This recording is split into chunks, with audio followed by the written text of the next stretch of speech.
We're with the Apostle Paul in the first century of the Common Era, and he's planting churches all over Macedonia, ancient Macedonia.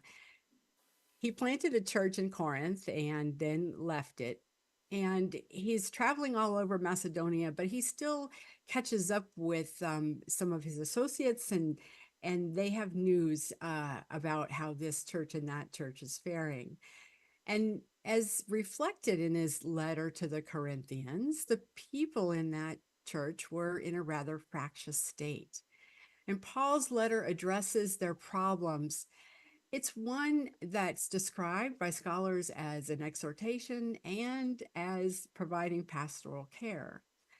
Because you see, for Paul, the the Apostle Paul, the Son of Man, or Jesus, the Christ, the risen Christ, could return any day and usher in the end times for humankind. And Paul thought Christians must be ready. One didn't want to get caught arguing over who had the gift of prophecy and who had the gift of tongues. One didn't want to waste time judging others' table manners or deciding who was fit to receive the Lord's Supper. Boasting, being greedy, or jealous in the house of the Lord could get you left behind on Judgment Day. And for the Apostle Paul, who advised widows and virgins to remain as such in the face of the impending crisis, as he called it, and who judged married couples' conjugal rights as a waste of time when the end of the world was nigh, makes sense to me. Well, Paul would not have exhorted the virtues of romantic love to his flock in Corinth. No way. When Paul wrote love as patient, kind, not envious or boastful, arrogant or rude, he used the Greek word for love, agape. Now, if we need reminding, I've talked about that quality of love many times from the pulpit. If we need reminding, the Greek word agape dates to ancient times and translates roughly to affection. But in its use, agape implies a transcendent or divine love. In Christianity, agape underlies the covenantal relationship between God and humankind and can extend to a similar feeling of unconditional love for one's fellow human beings.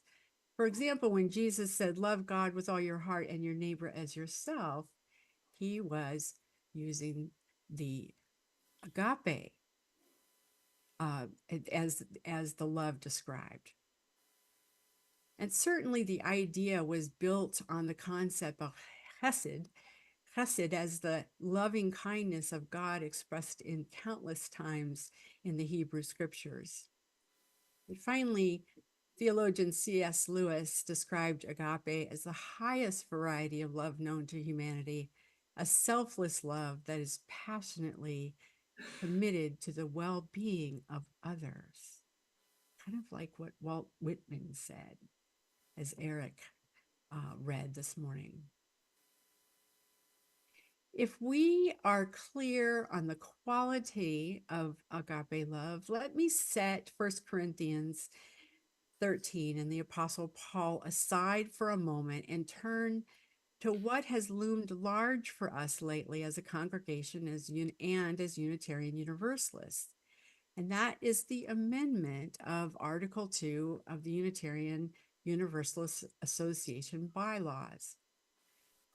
Article 2 constitutes the covenant between UU congregations nationwide and expresses our purposes, values, and commitments.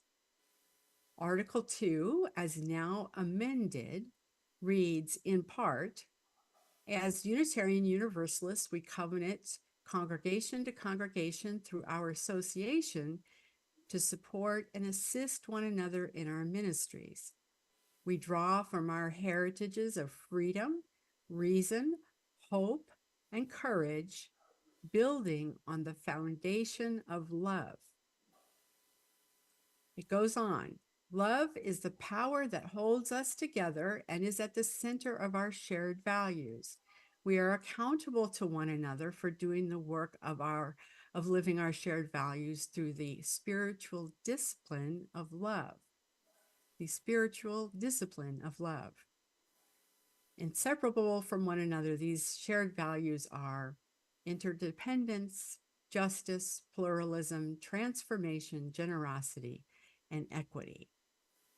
And so now I will ask that the next slide go up for a time to help with illustrate or help me talk about this a bit. The graphic on the left is described visually, if there is anybody who cannot see this, as a chalice with an overlay of the word love over the flame, with 6 outstretched arms that create a circle around each of the core values and form a 6-petal flower shape.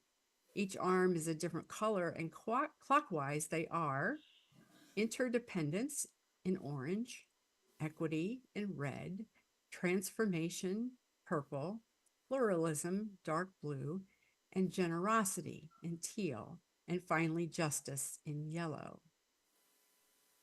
As of June 23rd, 2024, this graphic created by Tanya Webster is now the expression of Article 2. It is a reiteration of Article 2 expressed as the 7 principles as seen on the right. And even though written into the bylaws as a call to study the Article 2 every 15 years for its continued relevance and aptness for our faith movement and our living tradition, the 7 principles stood pretty much unchanged for nearly 40 years.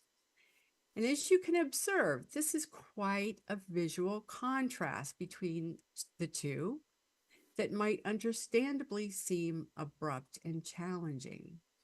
And the language within the new graphic expression of our values has changed as well.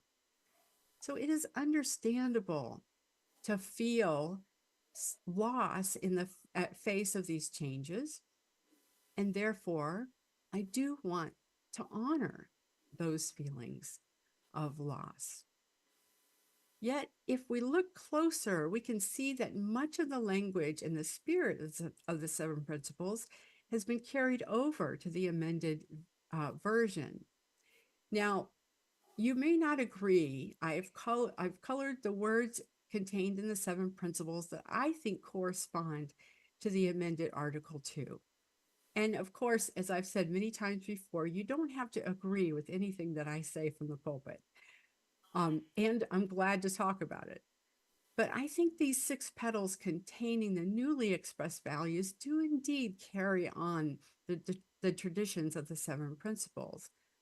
And the graphic does so in a way that I think will keep us relevant in a rapidly changing world that calls us to yield the reified mind to a grounding in body and spirit that gives insight into multiple ways of being in this world, multi-abled, multicultural, diverse, spiritual, those seekers, giving us insight into those seekers who need to see themselves in us.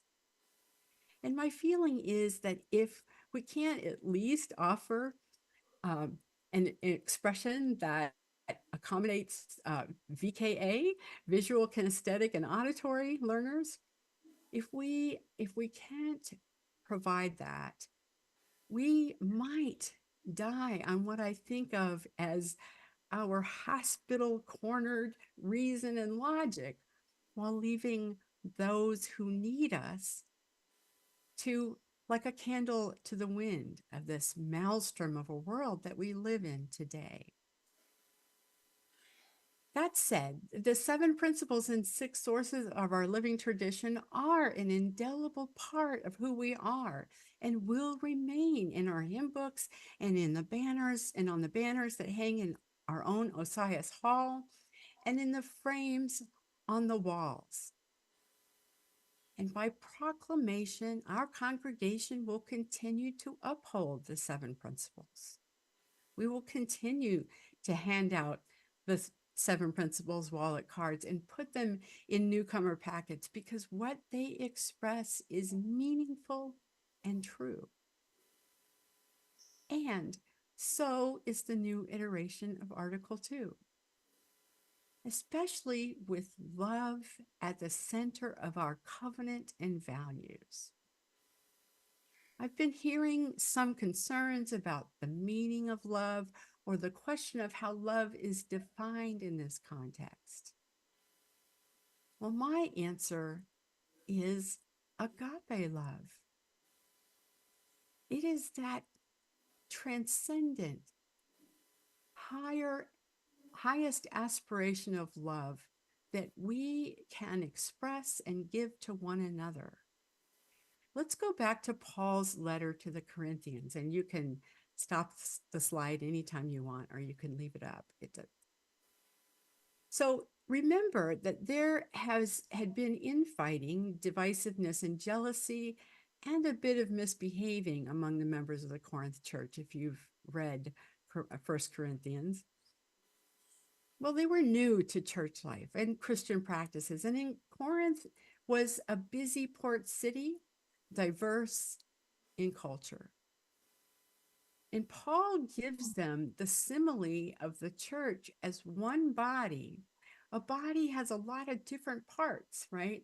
A lot of different members that keep it going. And then he says that the church, as one body having a lot of different members, and he names them. He says there are Jewish people, there are Greek people, there are Gentiles, there are slaves, there are free people who are baptized in one body, the church. He went on to say that despite differences, all should care for one another equally. He said, if one member suffers, all suffer together with it. And if one member is honored, all rejoice together in it. And then Paul, the Apostle Paul, exhorts on the gift of love, agape love, utterly selfless love. So here is the fuller expression of 1 Corinthians chapter 13. I did truncate it a bit. It begins, if I speak in the tongues of mortals and of angels, but I do not have love, I am a noisy gong or a clanging cymbal.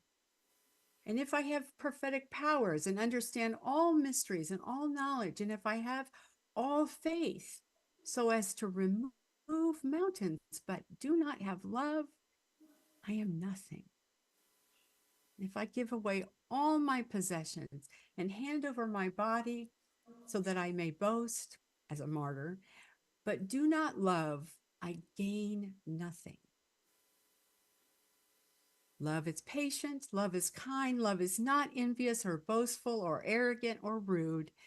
It does not insist in its own way. It is not irritable or resentful. It does not rejoice in wrongdoing, but rejoices in the truth. It bears all things, believes all things, hopes all things, endures all things. Love never ends. But as for prophecies, they will come to an end. As for tongues, they will cease. As for knowledge, it will come to an end. And now faith, hope, and love abide, these three. And the greatest of these is love. For me, putting the spiritual discipline of love at the center of our values and all we do is timely and insightful. I hope you will agree. We need to learn how to embody agape love the way Christians do. And I'm not saying that we should become Christians theologically, but that we need to understand and keep in front of us the transcendence, the high calling, the selflessness of the love that has been put at the center of our faith. To me, it's not in the least sentimental or sappy. To exemplify what the Apostle Paul described to the Corinthians takes courage. It takes fortitude, humility, and practice. In other words, beginning again in love over and over again. Love at the center means being able to forgive and being able at times to prioritize the needs greater than our own. Again, I'm reminded of Walt Whitman's words: give up some of your stuff. Meet needs greater than your own. And with the world on fire, there is the need for us to put that love at the center of our faith tradition has never been more urgent. Now, I'm not suggesting that we're facing anything like what the Apostle Paul conceived as an apocalyptic time, but rather, we do have epic crises going on globally and locally, and they are of our own human making that come from living in fear of scarcity and in fear of one another. And the antidote is love, my friends, agape love, because love never ends. The supply is inexhaustible. It comes from deep within, and it comes from our highest aspirations.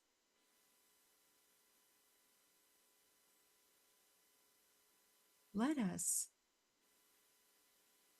dispense with clanging cymbals. Let us let go of the primacy of our very limited human knowledge.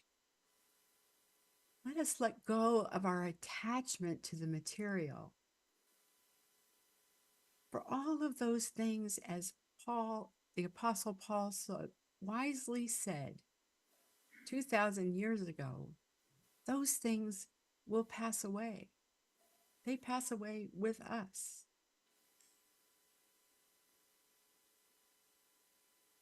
But if we can learn to embody that deep, selfless love, if we can learn to embody that in our own congregation, with other congregations in the Unitarian Universalist world, and if we can live it into it in ever widening circles outside of our congregations, we will usher in not end times, but beloved community, a heaven on earth. Only love endures. Let us put that love at the center of all we do, and let us remember that love never ends.